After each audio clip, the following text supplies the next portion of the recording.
The throne room of Nocturne Hall smelled of blood and beeswax.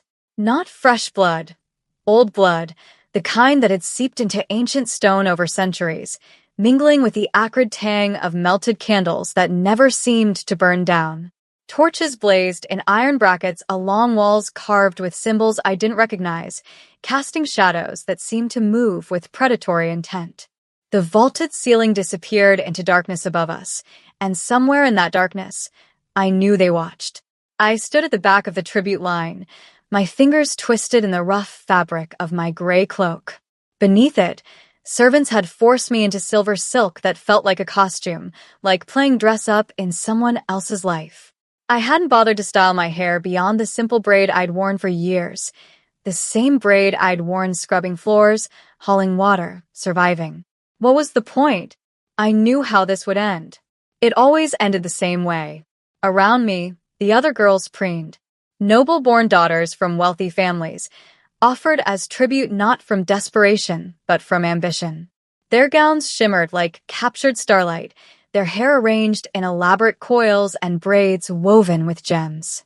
They smelled of rosewater and confidence, the kind of certainty that came from never being told you weren't enough. They whispered to each other with barely concealed excitement, their voices bright with hope. "Do you think he'll choose tonight?" One murmured, her words carrying despite her attempt at discretion. "He has to," another answered, breathless. "The court has been waiting. They need an heir, need someone strong enough to." She fell silent as a ripple of awareness swept through the hall. This was the choosing ceremony. The annual selection where the Vampire King would take tributes from the human territories as a reminder of the treaty signed in blood decades ago. Most girls never returned. The ones who did came back changed, silent, distant, marked. The village elder said it was an honor to be chosen, that it kept our people safe. I had stopped believing in honor around the same time I'd stopped believing anyone would ever want me. Vampire King Malachi Vesper. Even his name felt dangerous in my mouth, though I'd never dared speak it aloud. I had seen him only once before, years ago, when he'd passed through our region on some dark errand. A figure carved from shadow and crimson, beautiful and terrible as a nightmare given form. The kind of being who moved through the world as though gravity itself bent to his will.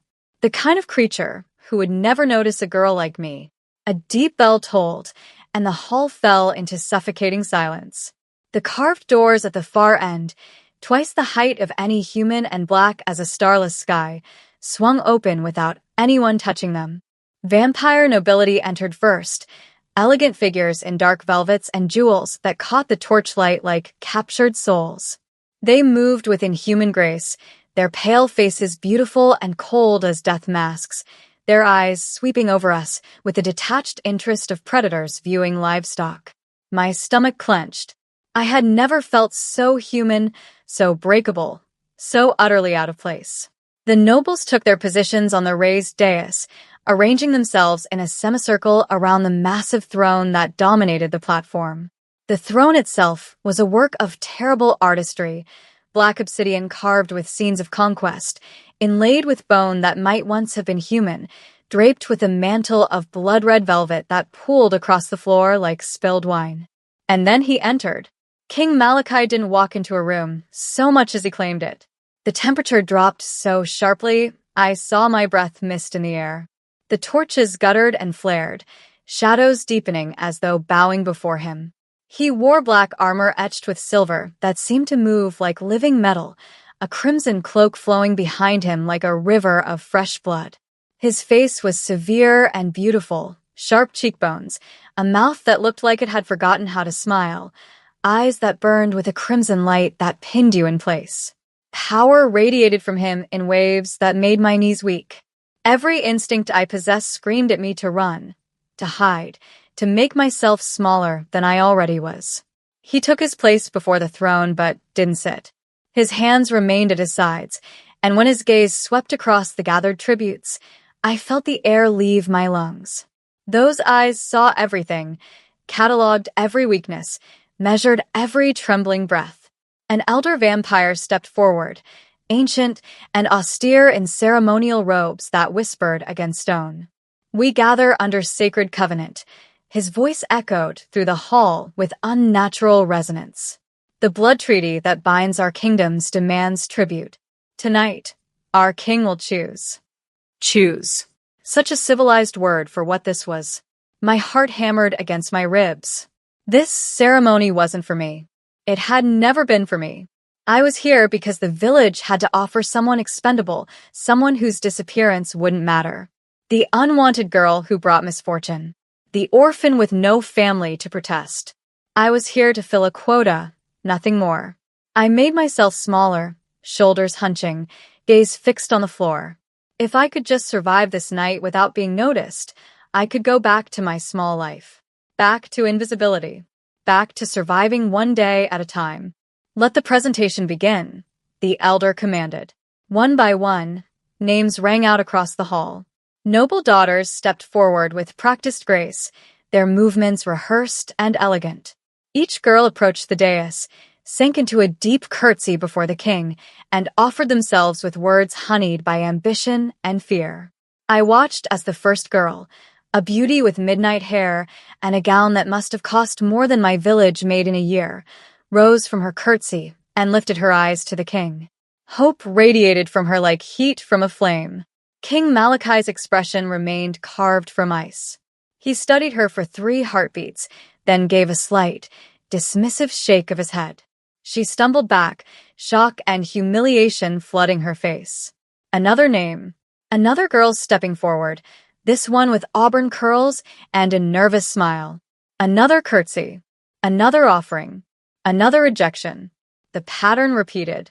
Each noble daughter approached with confidence that crumbled under the king's indifferent gaze. Each was dismissed with barely a glance, sent back to the crowd with their hopes shattered. The tension in the hall grew suffocating. Whispers started, confused, worried, angry. Why was he rejecting them all? What was he looking for? I pressed myself further back, trying to disappear into the wall. My simple gray cloak felt like a spotlight now. I didn't belong in this room of silk and jewels. I didn't belong in front of a vampire king who was clearly searching for something specific, something none of these perfect girls possessed. The presentations continued. More names. More rejections. And then I heard it. Arya Loxley. The words fell like stones into still water. My name. My name, called in a hall of immortals. This had to be a mistake. I was tribute filler, not Arya Loxley, the elder repeated, his ancient eyes finding me in the crowd. Step forward. They took me through corridors that seemed to twist deeper into the heart of Nocturne Hall, each turn leading further from anything resembling escape. The guards who escorted me, silent figures in black armor with faces hidden behind visored helmets, moved with mechanical precision, their hands never far from the hilts of their swords. As though I might bolt, as though I posed any threat at all. I couldn't stop shaking. The king's words still echoed in my skull, impossible and unreal. I want a child from you. My chambers, when we finally reached them, stole what little breath I had left. The doors opened onto a suite larger than my entire village cottage. Crimson velvet drapes hung from floor to vaulted ceiling, pooling across polished black marble floors. A massive 4-poster bed dominated one wall, its dark wood carved with intricate patterns that seemed to shift in the candlelight. Tapestries depicting battles and bloodshed decorated the walls. A fire roared in a hearth big enough to stand in, casting everything in warm gold that felt wrong. Too rich. Too much. This wasn't a room. It was a gilded cage. Your quarters, my lady, one of the guards said, the title scraping against my ears like mockery. I wasn't a lady. I was a prisoner dressed in silk. They left me there, the heavy doors closing with a finality that made my chest tighten. I stood frozen in the center of all that impossible luxury, my rough hands hanging useless at my sides, my simple braid a stark contrast to the opulence surrounding me. A servant appeared from a side door, a young woman in gray livery, her eyes downcast, her movements quick and nervous. She set down a tray of food I couldn't imagine eating, then retreated without meeting my gaze, as though looking at me might contaminate her. Another servant entered to stoke the fire. He gave me a wide berth, his lip curling slightly when he thought I wasn't watching. They all did that. The servants who came and went over the next hour, bringing water, arranging the room, turning down the bed. None would look at me directly. Some whispered to each other in a language I didn't understand, but I caught the tone: disgust, confusion, resentment. Humans. Choose a human. Over our nobles. I sank onto a chair upholstered in dark velvet, my legs finally giving out. The reality of what had happened crashed over me in waves. The king had chosen me. Not for honor. Not for anything good. He wanted a child for me. As though I were breeding stock. As though my body belonged to him now simply because he'd pointed at me in that throne room. I didn't even know if that was possible. Human and vampire. The thought made my stomach turn. The main doors opened again, and I flinched, half expecting more servants with their poorly hidden contempt. Instead, 3 men entered. Not servants. Warriors. The first was built like a fortress, broad-shouldered and tall, with close-cropped dark hair and eyes the color of winter steel. He wore dark leather armor marked with a silver insignia I didn't recognize, and twin swords crossed his back. His expression was carved granite, unreadable and cold. He studied me with the focused intensity of someone evaluating a threat. "Rowan Cade," he said, his voice low and clipped. "First Knight of the King's Guard." The second man couldn't have been more different. He moved with liquid grace, lean and dangerous as a blade, with sharp features softened by an almost playful smile. His dark hair fell across his forehead, and his eyes, pale amber, danced with something that looked like amusement. He wore similar armor, but carried himself with casual confidence that felt deliberately disarming. "Elias Marrow," he offered with a slight bow that somehow felt mocking. "At your service, my lady. Though you look like you'd rather we were anywhere else." The third was quiet strength personified. He had the weathered look of a soldier who'd seen too many battles, scars visible along his jaw and hands. His dark skin contrasted with armor polished to a mirror shine, and his eyes, deep brown and surprisingly kind, held none of the judgment I'd seen in the servants' faces. "Soren Dre," he said simply, inclining his head with genuine respect. "We've been assigned as your personal guard." I blinked at them, trying to process. "Guard? I'm a prisoner. Why would I need guards?" "You're the king's chosen," Rowan said flatly. "That makes you a target." The words hit like cold water. A target for what? Elias's smile turned sharper. "For anyone who finds the idea of a human bearing the next heir problematic. Which would be most of the court, actually." "Someone might try to kill you," Soren clarified gently, as though this were a normal conversation. "We're here to make sure that doesn't happen." My mouth went dry. "Kill me? You were chosen over vampire nobility," Rowan continued, his tone unchanged. "Noble families who've spent centuries positioning their daughters for this exact honor. You're human. You're weak. And yet the king wants you." His eyes narrowed slightly. "That creates complications. Complications that end with knives in the dark," Elias added cheerfully. "Don't worry, though. Between the 3 of us, we've prevented approximately, what would you say, Soren? 40 assassinations." 37, Soren corrected. 37 assassination attempts on various persons of importance. "You'll be perfectly safe."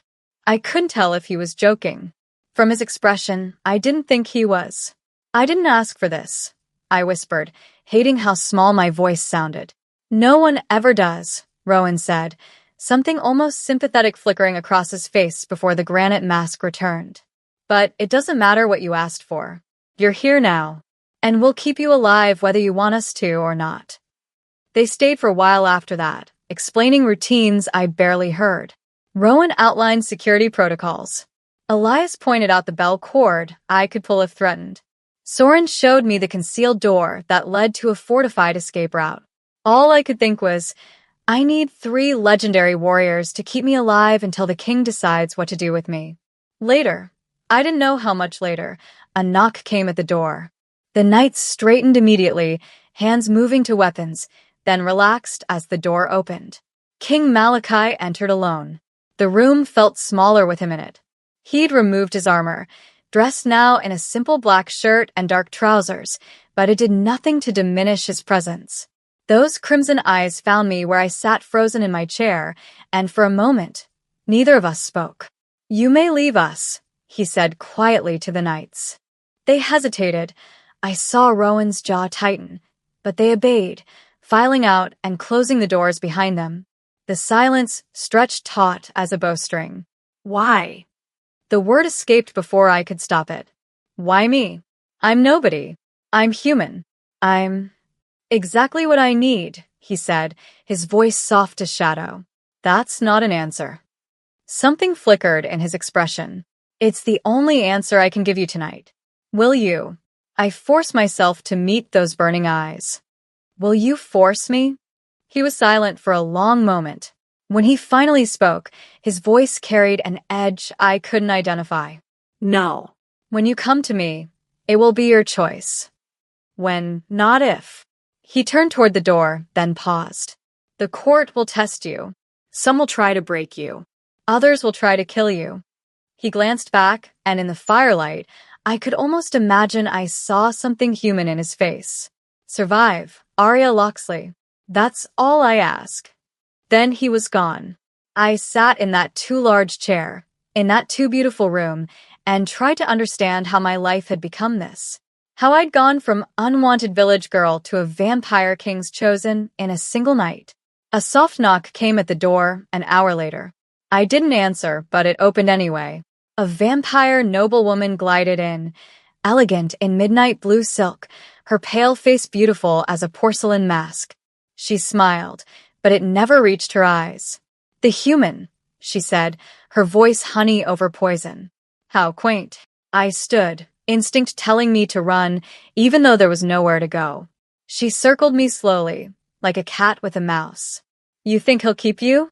You think you'll survive carrying his child?" She leaned close, her breath cold against my ear. "You'll break, little human. Your body will tear itself apart trying to carry an heir. And when you're dead, he'll choose someone worthy." She swept toward the door, pausing at the threshold. "Sleep well. If you can." The door closed with a soft click. I stood there shaking, her words coiling around my throat like hands. When my legs finally gave out, I sank onto the bed, buried my face in silk pillows that smelled of nothing familiar, and for the first time since leaving my village, I let myself cry. Tomorrow felt like a threat I wasn't sure I'd survive. I woke to voices, angry, sharp voices that carried through the stone walls like blades. Dawn light filtered weakly through the heavy drapes, painting everything in shades of gray. My eyes felt swollen from crying, my body stiff from barely sleeping in a bed too soft, too foreign. For a moment, I'd forgotten where I was. Then memory crashed back, and with it, the sick weight of dread. The voices grew louder. I slipped from the bed, my bare feet silent on cold marble, and moved toward the sound. A door I hadn't noticed before, concealed in the wall paneling, stood slightly ajar. A servant's passage, perhaps. The voices echoed from somewhere beyond it. I pressed closer, heart hammering. Absolute madness. A woman's voice, cultured and furious. A human? When we have daughters of pure bloodlines waiting, willing. The king has made his choice. That was an older voice, male, measured but tight with barely controlled anger. We must respect. Respect. Another man, younger, his words dripping venom. He's condemned us all. The bloodline is already weakening. Our children are born fewer and frailier with each generation. And now he chooses to dilute what little strength remains with human blood. You speak of things you don't understand. A new voice, cold as winter frost. One I recognized even from a single previous encounter. Rowan. Then enlighten us. First night. The woman again. Tell us why our king rejects daughters of ancient houses for a girl who will break like glass the moment she attempts to carry an heir. Silence stretched. Then Rowan spoke, his words careful. There are prophecies. Old texts that speak of the sun bearer, the elder man interrupted, and something in his tone made my skin prickle. Light within mortal flesh. A human vessel carrying power capable of salvation or absolute ruin. Myth, someone spat. Children's tales. Perhaps. Or perhaps the king knows something we don't. What he knows, the woman said coldly, is that we are dying. Our bloodlines fade with each passing century. Fertility fails. Our numbers dwindle.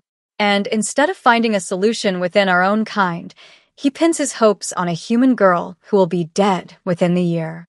The words settled in my chest like stones. I backed away from the door, my breath coming in short gasps. Dying bloodlines.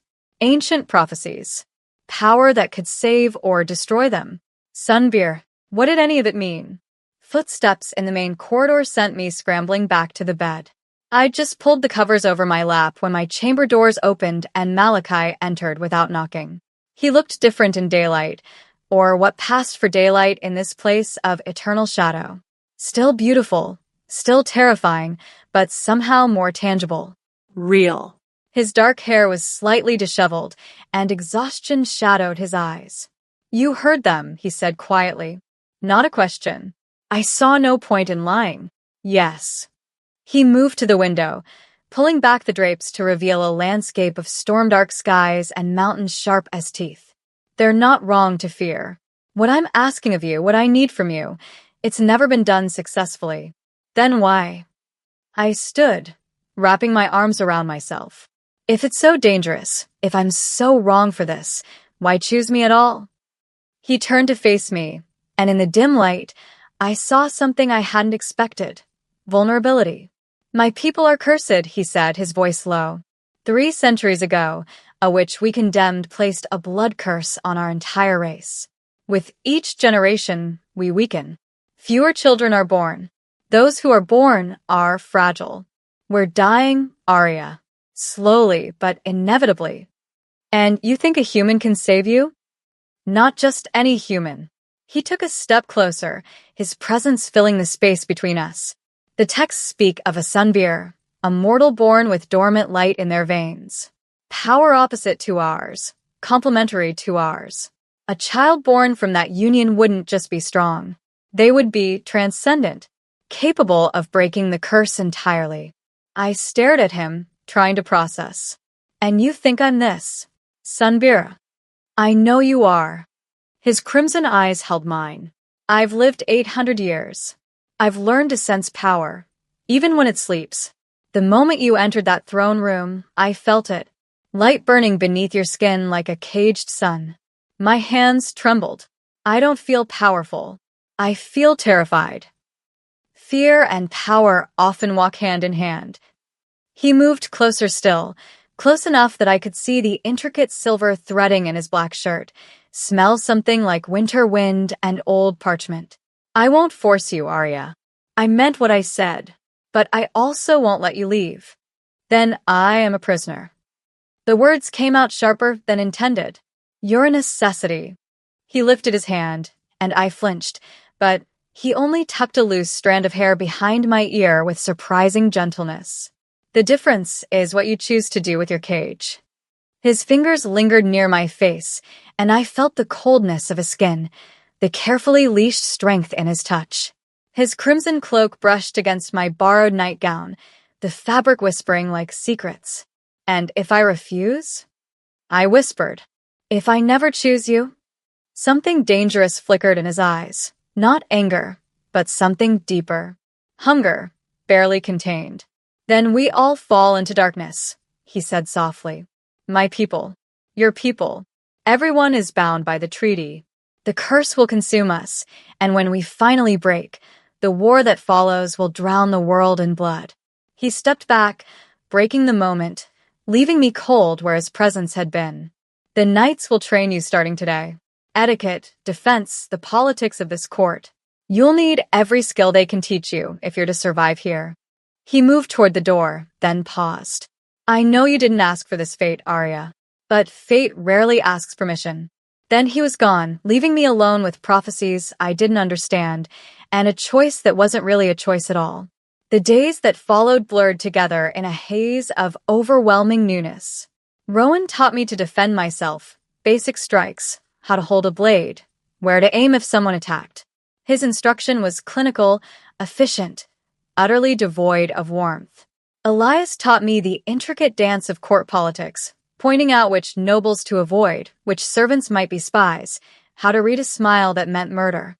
He made it all seem like a game, though I knew it wasn't. Soren taught me etiquette, how to walk through hostile halls with my head high, how to address nobility without showing fear. His patience was unexpected, his kindness a lifeline in all the cold. And at night I dreamed. Dreams of burning suns and crimson skies. Of a figure in a crown reaching for me, while shadows writhed around us both. Of light pouring from my hands, bright enough to blind, hot enough to burn. I woke from these dreams gasping, my skin fever warm, my heart racing with something that felt almost like recognition. On the seventh day, during training with Rowan, I blocked his practice blade wrong. The edge caught my forearm, slicing through skin. Blood welled immediately, bright red against pale flesh. Rowan swore, reaching for bandages. But before he could touch me, I watched, stunned, as the wound began to close. Skin knitting together, blood vanishing, until only smooth, unmarked flesh remained. Rowan stared. That's not possible. I looked up at him, fear and wonder warring in my chest. What's happening to me? His winter gray eyes held something close to awe. You're awakening. Don't tell the king, I said quickly, watching the last trace of the wound disappear from my arm. Rowan's expression remained unreadable, but something shifted in his eyes. He already knows what you are. This will only confirm it. He sheathed his practice blade with deliberate care. But the court doesn't need to know. Not yet. The moment they realize your power is waking, you become an even greater threat. I'm already a threat just by existing here. True. He gestured for me to follow him. Come. You need to understand what you're caught in the middle of. We walked through corridors I hadn't seen before, deeper into the palace's sprawling architecture. Rowan moved with military precision, his hand never far from his sword, his eyes constantly scanning shadows. There are 3 primary factions within Nocturne Hall, he said quietly. The traditionalists believe the king should have chosen vampire nobility, that mixing with human blood is blasphemy. They're led by Lady Seraphine, the woman who visited your chambers that first night. I shivered, remembering her poisoned smile. The pragmatists acknowledge we're dying and support the king's decision, but only because they see no alternative. They'll tolerate you as long as you're useful. He paused at a window overlooking a courtyard where vampires sparred with inhuman speed. And then there are the separatists. They believe the curse is natural selection, that we should let the weak die and rebuild with only the strongest bloodlines. And which faction wants me dead most? All of them, for different reasons. He glanced at me. The traditionalists see you as an abomination. The pragmatists see you as a risk. The separatists see you as proof the king has grown weak and sentimental. Wonderful, I muttered. His mouth twitched, almost a smile. You're still alive. That counts for something. That afternoon, Elias found me in my chambers, looking restless and bored with my gilded prison. Come with me, he said with that dangerous smile. I want to show you something. He led me through a servant's passage, down spiral stairs that seemed to descend into the palace's very bones, until we reached a door covered in dust and locked with 3 separate mechanisms. Elias produced keys from somewhere inside his coat and opened it with a flourish. Beyond lay a library that stole my breath. Books stretched from floor to vaulted ceiling, thousands upon thousands of them, their spines gleaming in the light of enchanted lanterns that floated through the air. The smell of old paper and leather and something like dried flowers filled my lungs. The king's private collection, Elias said, watching my reaction with amusement. Technically, you're not supposed to be here. But technically, I'm not supposed to do a lot of things. I moved between the shelves, running my fingers along ancient spines. Why show me this? Because you'll need knowledge to survive, and this place holds secrets the court would rather stay buried. He leaned against a shelf, his amber eyes tracking my movements. including information about sunbeers, about what you're becoming. I turned to face him. Do you believe in it? The prophecy? His smile turned complex, layered with meanings I couldn't read. I believe the king believes in it. And I believe you're either going to save us all or burn this place to the ground. He pushed off the shelf, moving closer with that predatory grace. Either outcome would be fascinating to watch. You don't care which happens? I care about staying on the winning side. His voice dropped lower, almost intimate. And right now, despite everything, I think that might be yours. He touched my chin lightly, tilting my face up. Just remember, little Sunbeer, not everyone who smiles at you is your friend, including me. Then he was gone, leaving me alone among forgotten texts and dangerous truths. Soren found me that evening, sitting on my balcony and watching the perpetual storm clouds roll across the mountains. They're planning something, he said without preamble, settling onto the stone railing with the ease of a man comfortable anywhere. The whispers have gotten louder, more organized. Let me guess. They want me dead before I can conceive an heir. Yes. His honesty was almost refreshing. There will be an attempt.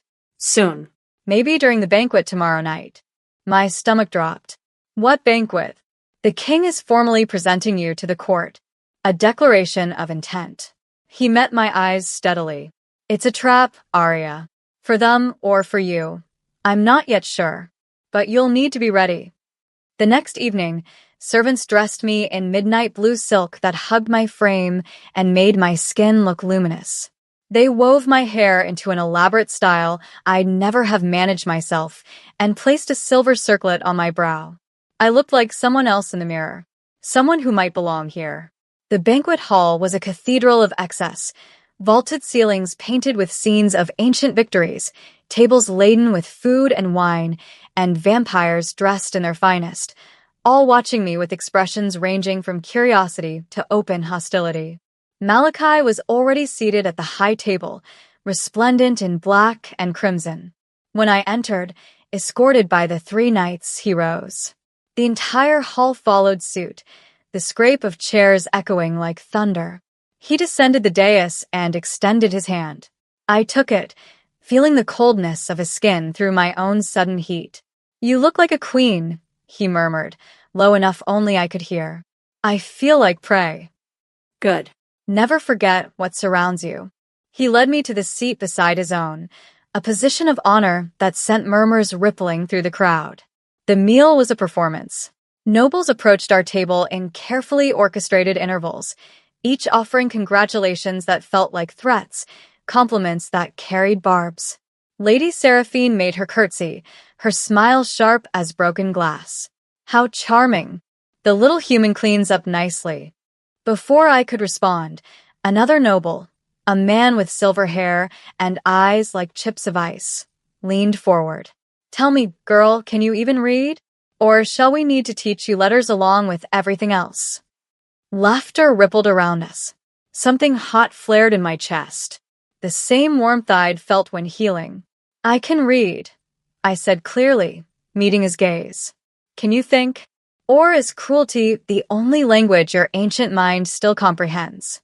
Silence crashed down. The noble's face darkened. Beside me, I felt Malachi's surprise, and something that might have been approval. Careful, human, the noble hissed. You've no protection once. She has mine. Malachi's voice cut through the tension like a blade. Insult her again, Lord Cassius, and you'll learn exactly how far my protection extends. The threat hung in the air. Lord Cassius retreated, but his eyes promised violence. Malachi's hand found mine beneath the table, squeezing once, brief, grounding. Well done, he murmured. I didn't feel triumphant. I felt like I'd just painted a larger target on my back. As the banquet continued, I caught movement from the corner of my eye. A figure on the upper balcony, half hidden in shadow, watching me with an intensity that made my skin crawl. When I looked again, they were gone. But the feeling of being hunted remained. The music swelled through the banquet hall, strings and drums weaving patterns that felt almost hypnotic. Wine flowed freely, blood red in crystal goblets, and for a moment, the hostilities seemed to soften into something almost resembling celebration. I should have known better. Peace in a den of predators was only ever an illusion. It started with the lights. The enchanted lanterns that floated overhead flickered once, twice, then died completely. Darkness swallowed the hall for 3 heartbeats. When the torches roared back to life, the screaming had already begun. Figures in black dropped from the balconies, vampires moving with impossible speed, blades flashing in the firelight. Not outsiders. These were court members, their faces twisted with fanatical purpose as they cut through the crowd toward the high table. Toward me. Down. Rowan's hand slammed into my shoulder, forcing me behind the heavy table as steel clashed against steel. He moved like liquid death, his twin swords singing as they met attacker after attacker. Blood sprayed across white marble, black vampire blood that hissed and steamed. Soren appeared at my other side, his blade already crimson, his expression carved from stone as he cut down a woman in noble silks who'd been lunging for my throat. "Stay low," he commanded, his voice steady despite the chaos. "Don't move." But I could see Elias across the hall, his usual playful demeanor shattered as he fought 3 opponents at once. One blade caught him across the ribs, and he staggered, blood blooming dark against his shirt. Elias. The cry tore from my throat. Then I saw Malachi. The king fought like the ancient warrior he was, his movements precise and brutal, every strike ending a life. But there were too many. A coordinated attack, planned and executed with deadly precision. I watched in horror as a blade, silver, I realized with sick dread, one of the few metals that could truly harm them, pierced through his guard and sank deep into his side. Malachi's face contorted in pain. He dropped to one knee. The assassins closed in, sensing victory. Something inside me snapped. I didn't think so. I couldn't think. I just moved. I lunged from behind the table, shoving past Rowan's attempt to grab me, and threw myself toward Malachi. My hands found his shoulders, his blood, black and wrong, coating my fingers. "No," I whispered. "No, you don't get to die." Heat exploded from somewhere deep in my core. Light, brilliant, blinding, impossible light, burst from my palms. It poured into Malachi like liquid sunlight, burning away the darkness of his wound, knitting flesh and muscle back together with power I didn't understand and couldn't control. The assassins closest to us shrieked. The light touched them and they burned, their skin blistering and cracking, their screams cutting off as they crumbled to ash. The entire hall froze. I knelt there on blood-slicked marble, my hands still pressed against Malachi's chest, light radiating from my skin like I'd swallowed the sun. My whole body shook with the force of it, power coursing through me in waves that felt both terrifying and right.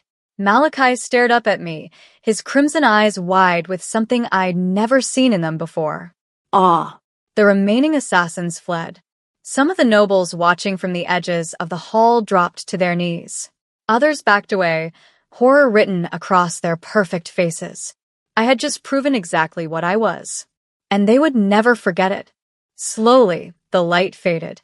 The power receded like a tide, leaving me gasping and weak. I would have collapsed, but Malachi caught me, pulling me against his chest with hands that trembled, just slightly. "You saved me," he said, his voice rough, disbelieving. "You could have run, could have let me fall. Instead I couldn't let you die."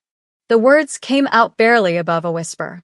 His hand cupped my face, tilting my chin up so I had no choice but to meet his gaze. In the flickering torchlight, his face was vulnerable in a way I'd never imagined possible. The ancient king, the immortal predator, looking at me like I was something sacred. "You are more than fate," he breathed, his thumb brushing across my cheekbone. "More than prophecy. You are mine." The possessiveness in that word should have frightened me.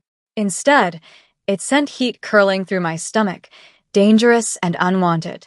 His face was so close, his lips inches from mine, his cold breath mingling with my own rapid breathing.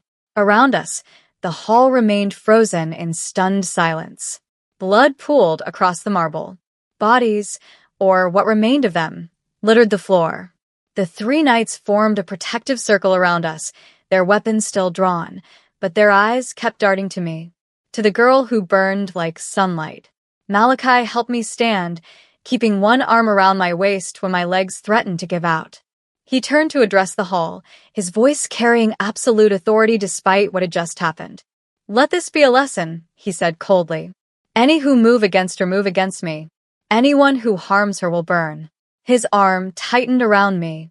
"She is under my protection. She is my choice. And as you have just witnessed, she is far more powerful than any of you imagined." Murmurs rippled through the crowd. Fear, reverence, calculation. Lady Seraphine stood among them, her face pale with shock, her earlier contempt replaced by something that looked almost like terror. Malachi led me from the hall, the knights falling into step behind us. My legs barely supported my weight, exhaustion crashing over me in waves. The power had drained something essential from me, left me hollow and shaking. "What did I do?" I whispered as we reached the corridor outside. "You awakened," Malachi said, and there was something fierce in his voice. Something hungry. Fully. Undeniably. He stopped, turning me to face him in the empty hallway. "They'll either worship you or try harder to kill you now. There's no middle ground anymore." I'm terrified. Good. His hands framed my face, his touch cold and gentle all at once. "Fear will keep you sharp, keep you alive." He leaned closer, his lips nearly brushing mine, his words a promise and a threat wrapped together. "And I will keep you safe, no matter what it costs." Something shifted between us at that moment. The pretense of distance, the careful boundaries, they crumbled like ash. I saw hunger in his eyes, raw and undisguised, and felt an answering heat in my own chest that had nothing to do with power. He was death and darkness and 800 years of violence. And I had just saved his life. His forehead touched mine, and for a heartbeat, we just breathed together in the flickering torchlight. "Come," he finally said, his voice rough. "You need rest. Tomorrow, everything changes." As the knights escorted me back to my chambers, I glanced back once to see Malachi still standing in that corridor, watching me with an expression I couldn't name. I'd crossed a line tonight, saved a monster, become something monstrous myself. And the most terrifying part was that I wasn't sure I regretted it. I couldn't sleep. Every time I closed my eyes, I saw light pouring from my hands, heard screams, smelled burning flesh. My chambers felt suffocating despite their size, the walls pressing in with memories of violence I'd caused. I needed air. Space. Something other than crimson silk and shadows. The palace gardens were forbidden after dark. Rowan had made that clear during our first security briefing. But I didn't care. I slipped through the balcony doors and down a servant's staircase the knights had shown me, emerging into a courtyard where moonlight filtered through storm clouds. The garden was a study in controlled darkness. Black roses climbed trellises, night-blooming flowers released perfume that smelled of secrets, and a fountain whispered somewhere in the gloom. I sank onto a stone bench, wrapping my arms around myself, and finally let the trembling take over. I'd killed people tonight, burned them to ash with power I didn't understand. "You shouldn't be out here alone." I didn't startle at Malachi's voice. Somehow I knew he would find me. He emerged from the shadows without his crown, without his armor, just a man in dark clothing, his face softer in moonlight. He didn't move like a king approaching a subject. He moved like someone seeking refuge in the same quiet darkness. "I couldn't stay inside," I said. He settled onto the bench beside me, leaving space between us, but close enough that I felt the cold radiating from his skin. For a long moment, we sat in silence, listening to the fountain and the distant thunder. "The first time I killed someone, I was 17, he said quietly. "Human still. Mortal. It was a border skirmish, in defense of my village." He stared at his hands. I vomited afterward. Shook for hours. Couldn't eat for days. I looked at him, surprised by the confession. 800 years later, I still remember his face. His expression remained distant, lost in memory. You never forget. That's the burden of having a conscience. I thought it would feel different, I whispered, defending myself. Defending you. I thought righteousness would make it easier. It never does. He turned to face me, moonlight catching in his crimson eyes. But you saved lives tonight, Arya. Mine. The loyal members of my court. That matters. Does it balance out? No. It never balances. You just learn to carry both sides. He shifted slightly closer. I feared this would break you. That seeing what you're capable of would make you hate yourself. Hate me. I don't hate you. The words came out softer than I intended. Something flickered across his face. Relief, maybe, or surprise. You should. I brought you here against your will. Made you a target. Put a weapon in your hands you never asked for. You didn't put it there. It was already sleeping inside me. I met his gaze. You just woke it up, and now you're terrified of what you've become. Aren't you? A ghost of a smile touched his lips. Terrified of you? Yes. Absolutely. The smile faded into something more vulnerable. I've walked this earth for 8 centuries, Arya. Seen empires rise and fall. Loved and lost more times than I can count. His hand moved toward mine on the bench, not quite touching. And I've been so alone, surrounded by subjects and courtiers and sycophants, but utterly alone. My breath caught at the raw honesty in his voice. When I saw you in that throne room, he continued, I felt it. Not just the power sleeping in your blood, but something else. Something I'd stopped believing in. His fingers brushed mine, barely contact, electric despite his coldness. The possibility that I didn't have to be alone anymore. Malachi, I know it's not fair to you. I know you didn't choose this. His hand fully covered mine now, cold against warm. But I'm grateful you're here, even if you hate me for it. I don't hate you, I said again, and realized with startling clarity that I meant it. This creature who'd torn me from everything I knew, who'd made me a pawn in ancient prophecies, I should hate him.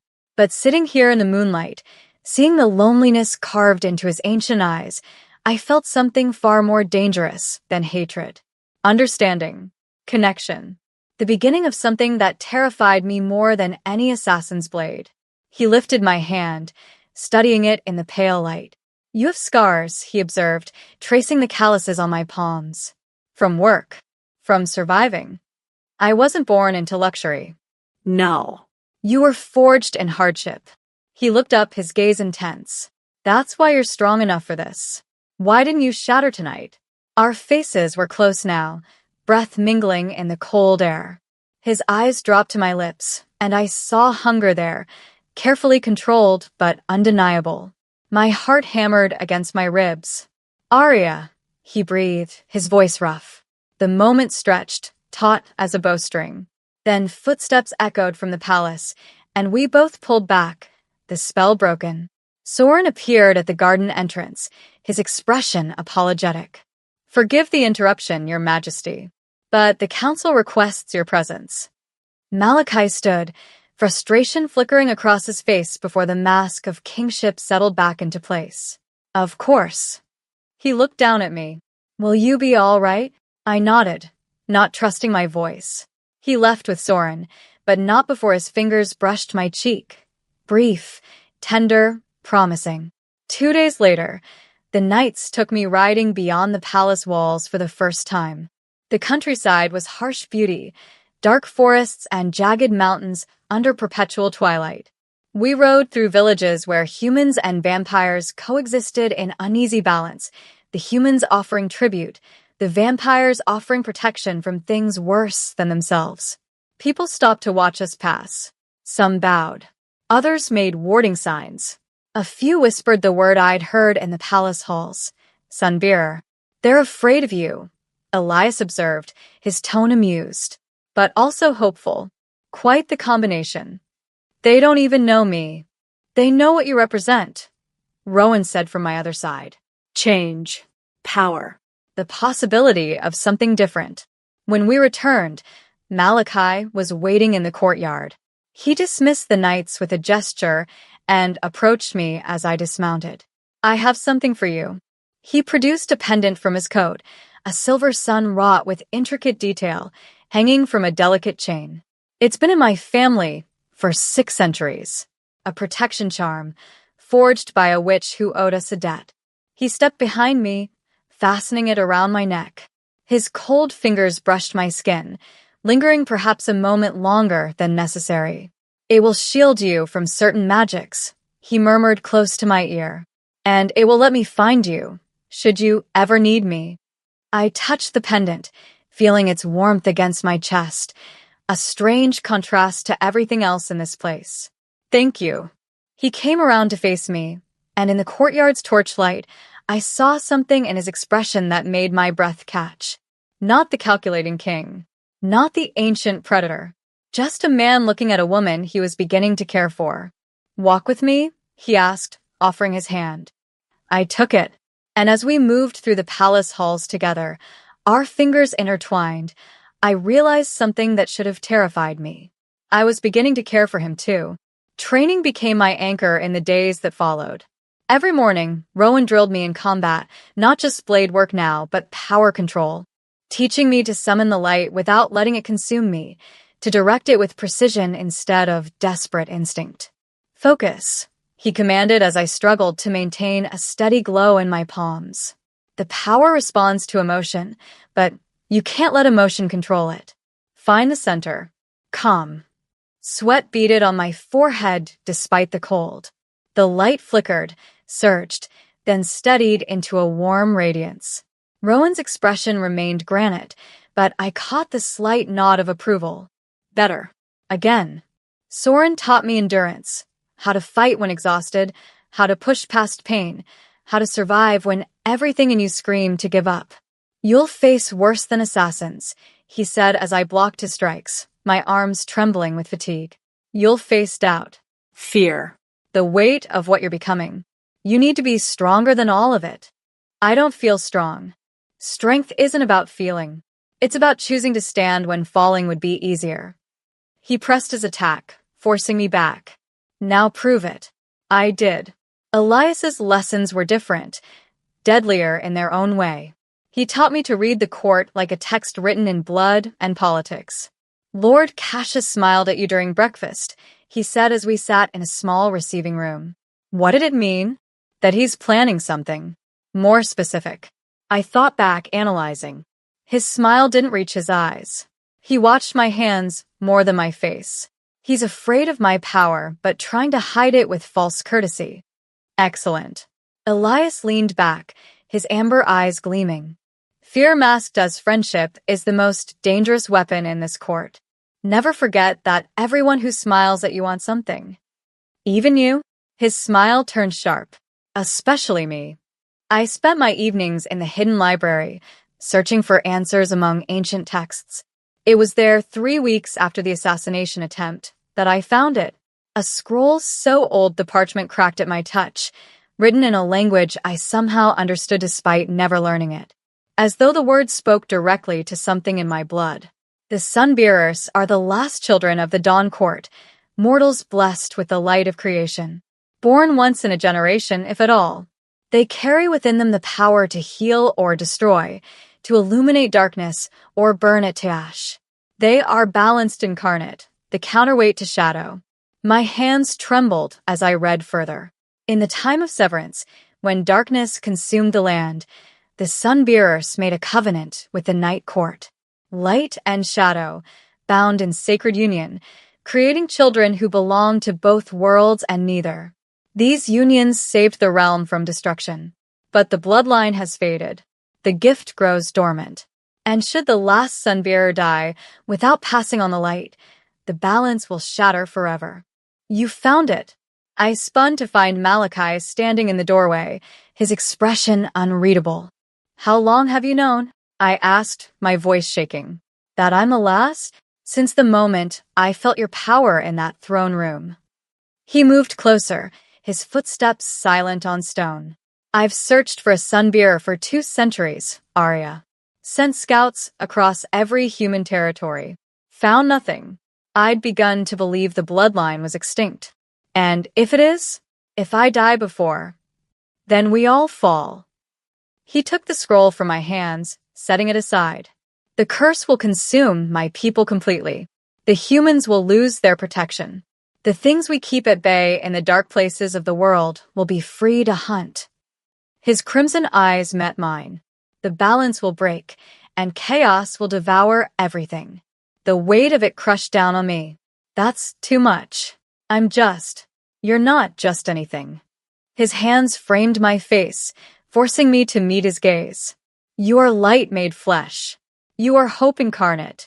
You are the only chance any of us have. What if I can't do it? What if I'm not strong enough? Then we fail together. His thumb brushed across my cheekbone. But I don't believe you'll fail. I've seen your strength, Arya. I felt it. You survived a life that should have broken you. You stood before a hall of immortals without flinching. You saved my life when you could have let me die. His voice dropped lower. You are exactly strong enough. Tears burned behind my eyes. I'm terrified. So am I. The confession seemed to cost him something. I've feared this prophecy for centuries. Feared finding a sunbearer only to watch them burn out like a dying star. Feared that I'd finally have hope again, only to lose it. His forehead touched mine. I'm terrified of what loving you might cost. My breath caught. Loving? Yes. The word was barely a whisper. I didn't mean for it to happen. But standing here now, I can't pretend anymore. You've become more to me than prophecy. More than duty. He was giving me a choice. I could see it in his eyes. Run or stay. Accept this fate or fight it until the end. I thought of my village, where no one had wanted me. Of a life spent invisible and unwanted. Of all the years I believed I had no purpose, no place in the world. And I thought of the light burning in my veins. The power that could save or destroy. The possibility that I was meant for something more than mere survival. I choose to stay, I whispered. Not because I have to. Not because of prophecy or duty or fear. I lifted my hands to cover his where they still framed my face. But because I want to. Because maybe I was always meant to find my way here. To you. Something in his expression shattered. 800 years of careful control breaking like ice under spring sun. He kissed me. Not the cold, careful touch I'd expected. But I'm hungry. Desperate. Gentle and fierce all at once. His lips were cold against mine, but heat bloomed where we touched, my power responding to the closeness, warming both of us. I kissed him back, my hands fisting in his shirt, pulling him closer. Tasting shadow and winter and something ancient and lonely finally finding its answer. When we finally broke apart, both breathing hard, his eyes blazed with crimson fire. You're mine, he said, and this time it wasn't possession. It was a promise. And I am yours. Whatever comes next, we face it together. I touched the pendant at my throat, his gift, his protection. Together. He pulled me close, and I rested my head against his chest, hearing no heartbeat but feeling the ancient strength beneath his stillness. Two broken beings who'd found each other in darkness. The vampire king and the sunbearer. Shadow and light. And for the first time since arriving at Nocturne Hall, I felt like I was exactly where I belonged. The council meeting shattered our fragile peace.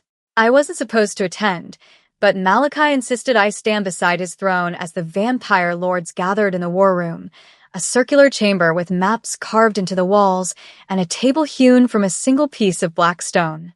This is madness, Lord Cassius declared, his voice sharp as broken glass. The human's power is untested, unstable. She could destroy us all. She saved the king's life, Rowan interjected coldly. Or have you forgotten the assassins already? Convenient, wasn't it? Lady Seraphine's voice stripped poison. That she happened to manifest such dramatic power exactly when needed. Almost as if.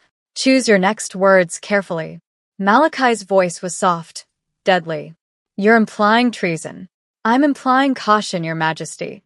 Seraphine's smile was razor-thin. The prophecy speaks of salvation or ruin. We've seen her burn our kind to ash. How do we know she won't turn that power on all of us? Murmurs of agreement rippled through the chamber. An elder vampire I didn't recognize stepped forward, his ancient face creased with genuine concern. Perhaps a formal test. Let her prove she can control the power. That she won't be a danger to. No. Malachi's command silenced the room. She has proven herself. The matter is closed. Then you leave us no choice. Lord Cassius's expression hardened. We petition for her removal under the old laws. For the safety of the realm. The room erupted.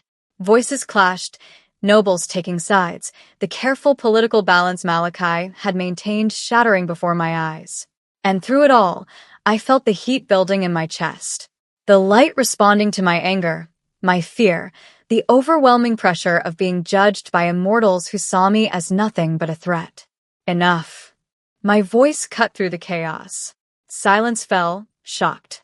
I stepped forward, away from Malachi's protective shadow. Light flickered along my hands, controlled this time, deliberate. You want proof I can wield this power without losing myself to it? Watch. I raised my palms, and light pooled there like liquid sunlight. It grew brighter, hotter, until every vampire in the room instinctively stepped back. Then, with careful precision, I shaped it, weaving it into a sphere that hovered between my hands, rotating slowly, beautiful and deadly. I am not your enemy, I said, my voice steady despite my racing heart. Unless you make me one.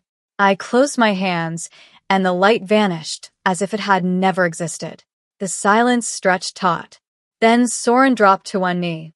I pledge my blade to the sunbearer. Rowan followed a heartbeat later. And mine. Elias grinned as he knelt. Well, this should be entertaining. You have my loyalty, little son, for what it's worth. The gesture rippled through the room, some nobles bowing reluctantly, others remaining rigid with disapproval. Malachi's hand found the small of my back, warm with pride. The matter is settled. Arya Loxley is under my protection and will be tested by no one. Lord Cassius's expression darkened, but he bowed. As you command, your majesty. The meeting dispersed, tension hanging thick as smoke. We discovered the betrayal 2 nights later. Rowan burst into the library where Malachi and I were studying ancient texts, his face grim. We have a problem. A rider was intercepted at the eastern gate carrying correspondence. He spread parchment across the table, letters detailing troop movements, weaknesses in our defenses, and a plan to kidnap me before I could conceive an heir. Signed by Lord Cassius. He's been feeding information to the Wraith Lords, Rowan said. The undead armies beyond the mountains. They're planning an assault within the week. Malachi's expression went cold as death. How many? 3 legions. Maybe more. My blood turned to ice. Because of me. They're coming because they sense weakness. Malachi's hand covered mine. And because Cassius promised them a weapon they could turn against us.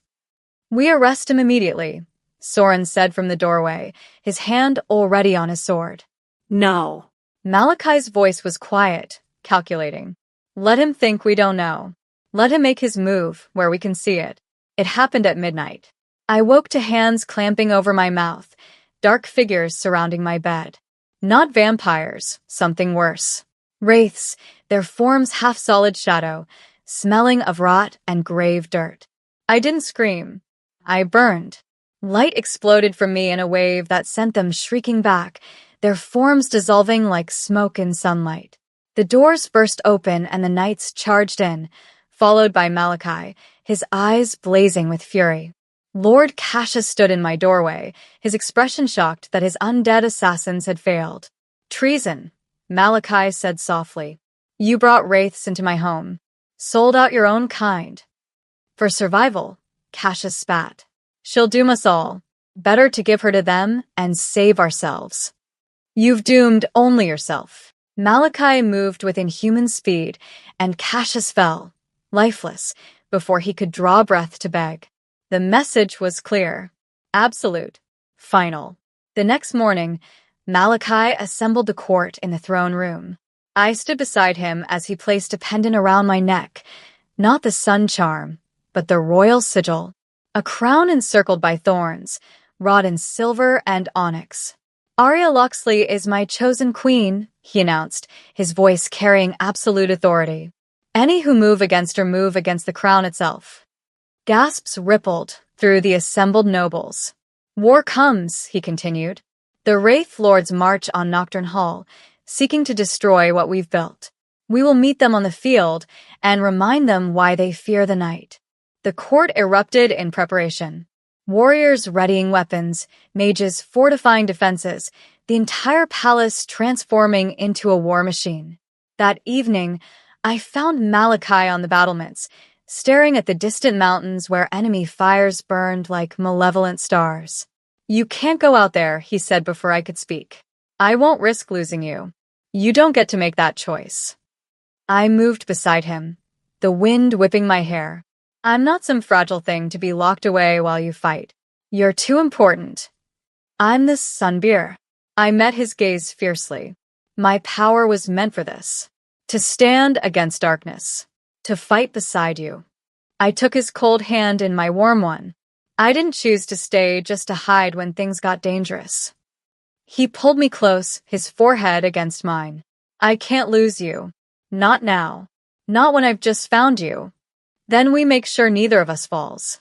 I touched his face, feeling the sharpness of his cheekbones, the ancient sorrow in his eyes. Together. That's what we promised. He kissed me then, desperate and fierce, tasting of fear and determination. When we broke apart, his eyes held resignation mixed with pride. You'll stay with the knights. You don't leave their sight. Agreed. He turned back to the distant fires. Then we fight, and we show them exactly what happens when shadow and light stand united. I gripped the battlements, feeling power hum beneath my skin. Let them come, I said quietly. I'll burn them all to ash if I have to. Malachi's hand covered mine. My fierce little son, he murmured. They have no idea what's coming. War was here, and I was ready. They came at midnight, when the darkness was deepest. The Wraith Lord's army poured across the valley like a tide of shadows and bone, undead soldiers who felt no fear, no pain, no mercy. Their war cries echoed off the mountains, a sound like grinding stone and dying screams. Behind them, the Wraith Lords themselves rode creatures made of nightmare, their forms flickering between solid and shadow. I stood on the battlements beside Malachi, the three knights flanking us, and watched death march toward our walls. Stay behind the defenses, Malachi commanded one final time, his crimson eyes meeting mine. Please, Arya. I touched the pendant at my throat, both of them now, sun and crown. I'll stay safe, but I won't hide. He kissed me then, fierce and desperate, as though it might be the last time. Then he was gone, leading his forces through the gates to meet the enemy on open ground.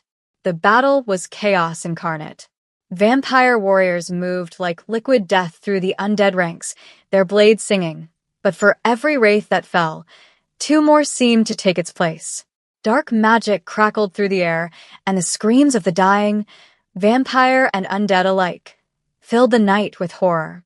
I stood with Rowan, Soren, and Elias at the secondary defensive line, my hands glowing with barely contained power. We cut down wraiths that breached the first wave, my light burning them to ash, while the knight's blades kept me protected. There are too many, Soren said grimly, blocking a skeletal blade aimed at my throat. He was right. Despite their skill, despite their fury, Malachi's forces were being overwhelmed by sheer numbers. Then I saw him fall. A Wraith Lord, massive and terrible, wearing ancient armor that seemed woven from darkness itself, struck Malachi down with a blade that smoked with corrupt magic. The king crumpled, and the creature raised its weapon for the killing blow. Something inside me shattered. No. Power exploded from me like a star-going nova. Light, brilliant, blinding, absolute, erupted in a wave that swept across the battlefield. It burned through the undead army like wildfire through dry grass, their screams cutting off as they crumbled to ash. The Wraith Lords themselves recoiled, their shadowy forms blistering and cracking. I walked forward through the carnage, barely aware of my own movement. The light poured from me in waves, each pulse incinerating more of the enemy. My vision narrowed to a single point, the creature standing over Malachi's fallen form. The Wraith Lord turned to face me, and I saw something I'd never expected in its hollow eyes. Fear. You dare threaten what is mine? My voice didn't sound like my own. It echoed with power that resonated in my bones. I raised my hands, and light coalesced between them, burning brighter than any sun. The Wraith Lord tried to flee. I didn't let it. The beam of pure radiance struck its center mass, and the creature simply ceased, not burned to ash like the others, but unmade entirely, as though it had never existed at all. The remaining wraiths broke and ran. Those that didn't flee fast enough met the same fate as their master, reduced to nothing by light that couldn't be stopped. When the last enemy had either fled or fallen, I finally let the power recede. My legs gave out, but strong arms caught me before I hit the ground. Malachi, wounded but alive, his blood black staining his armor, but his eyes burning with something beyond pain or exhaustion. You saved us, he breathed. You saved us all. The remaining vampire forces dropped to their knees, not from command, but from genuine reverence. Even Lady Seraphine, who had survived the battle, bowed her head in acknowledgement. The unwanted human girl was unwanted no longer. 3 days later, after the dead were honored and the wounded tended, Malachi found me in the garden where we'd first kissed. "Are you all right?" he asked quietly, settling beside me on the stone bench. "I keep thinking about all those I killed, all that destruction. You saved thousands more." His cold hand covered my warm one. "You saved me." I turned to face him, studying the ancient features I'd come to love. "If I asked to leave now, would you let me?" Pain flickered across his face, but he nodded. "If that's truly what you want, I would never force you to stay. Not now. Not after everything." "Good." I shifted closer, my free hand touching his cheek. "Because I need to know I'm choosing this. Choosing you. Not because prophecy demands it or because I'm trapped, but because I want to." His eyes closed briefly, relief washing over his features. "And do you choose this?" "Yes." I leaned forward, pressing my forehead to his. "I choose you. I choose us. I choose this life we're building together." He kissed me with a tenderness that made my heart ache, all his 800 years of loneliness pouring into that single moment of connection. When we finally pulled apart, I placed his hand over my stomach, where warmth had been building for days, a heat different from my usual power. Gentler, more profound. "There's something else," I whispered. "I can feel it. A life beginning. Light and shadow, woven together."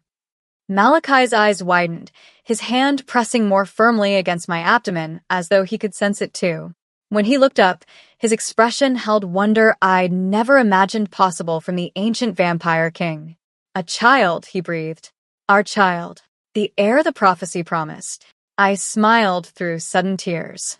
"Born from choice and love, not just fate." He pulled me into his arms, holding me with fierce devotion, his face buried in my hair. "I will protect you both," he whispered against my temple. "With everything I am, everything I have. You are my heart now, Arya. You and the life you carry." We sat together as the sky began to lighten, the first true dawn I'd seen since arriving at Nocturne Hall. The perpetual storms had broken, and golden light spilled across the mountains, painting everything in shades of hope. A new era was beginning. The Sunbearer and the Vampire King. Shadow and light.